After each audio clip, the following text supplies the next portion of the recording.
นี่คือผลงานหลังจากใช้หม้อทอดหรือว่าหม้อต้มโอเล็กเป็นหม้อไฟฟ้าในการทำอาหารนะครับตัวนี้ก็ทำกะเพราจะมีเศษติดมาแบบนี้นะครับแต่ก็ไม่ถึงกับติดกระทะนะก็เหมือนทั่วๆไปหลังจากที่เราทำอาหารจำพวกผัดก็จะมีเศษอาหารติดมาแบบนี้เป็นเรื่องปกตินะครับวิธีล้างผมก็จะใช้น้ำแล้วก็ฝอยขัดหม้อทั่วไปถ้ามันติดหนักเราก็ใช้ฝอยได้เลยเนื่องจากว่าเป็นสแตนเลสนะเขาไม่ได้เคลือบนะครับ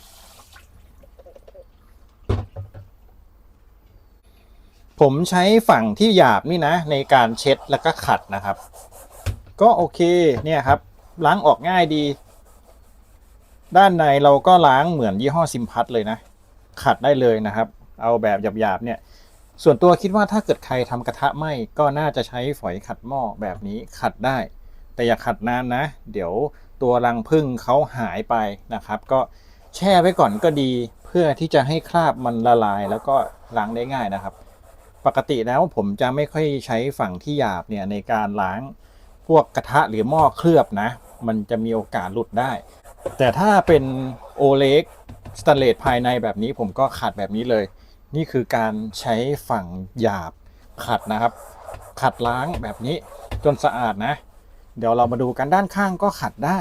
เพราะว่าเขาเป็นพลาสติกอยู่แล้วแต่ว่าพยายามอย่าคว่ำกระทะเพราะว่าด้านล่างเนี่ยมันจะน้ำเข้าได้สังเกตดูนี่นะครับ บริเวณเนี่ยเขาทำออกมาให้เป็นลักษณะเหมือนมาตรฐานหม้อทอดที่เป็นหม้อไฟฟ้าแบบนี้มีหลายยี่ห้อนะครับเวลาล้างเสร็จแล้วก็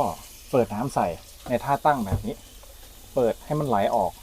เหมือนเขาเอาแบบมาแล้วก็แกว่งนิดนึงเพื่อให้มันออกมาโดยที่เราไม่ต้องคว่ำนะครับเนี่ยแค่นี้ก็พอแล้วก็แกว่งเพื่อให้น้ำมันไปทั่วๆแล้วก็ออกนี่นะครับแค่นี้ ตรงนี้ก็ล้างได้เนื่องจากว่ายี่ห้อเนี้ยเขามี2แบบบริเวณปุ่มคอนโทรลถ้าเป็นปุ่มแบบดิจิตอลจะใช้วิธีแตะตรงนี้โดนน้ำได้แต่ถ้าเกิดเป็นปุ่มแบบหมุนเนี่ยก็ต้องระวังหน่อยจริงๆก็โดนน้ำได้เหมือนกันแหละแต่ว่าผมมั่นใจกับแบบนี้มากกว่านะครับใช้งานได้ดีสังเกตดูภายในจะมีเศษหลงเหลืออยู่เป็นคราบของการทอดนะครับก็ขัดต่ออีกนิดนึง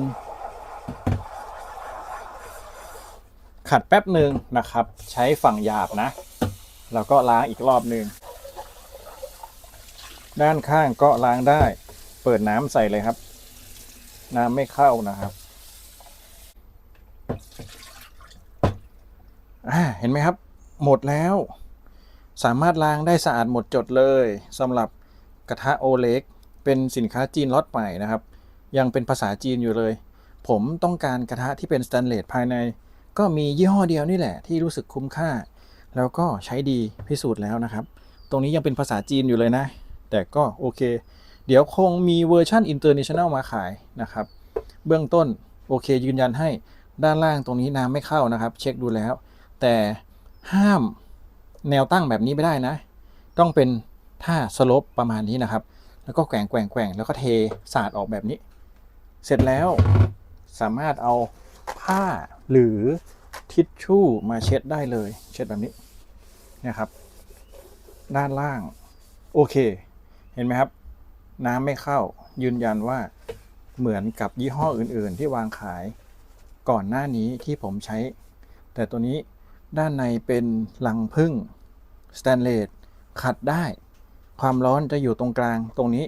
ด้านบนเนี่ยไม่มีความร้อนทดสอบแล้วใช้กับทอดผัดต้มได้ทุกเมนูและที่สำคัญรู้สึกถึงความปลอดภัย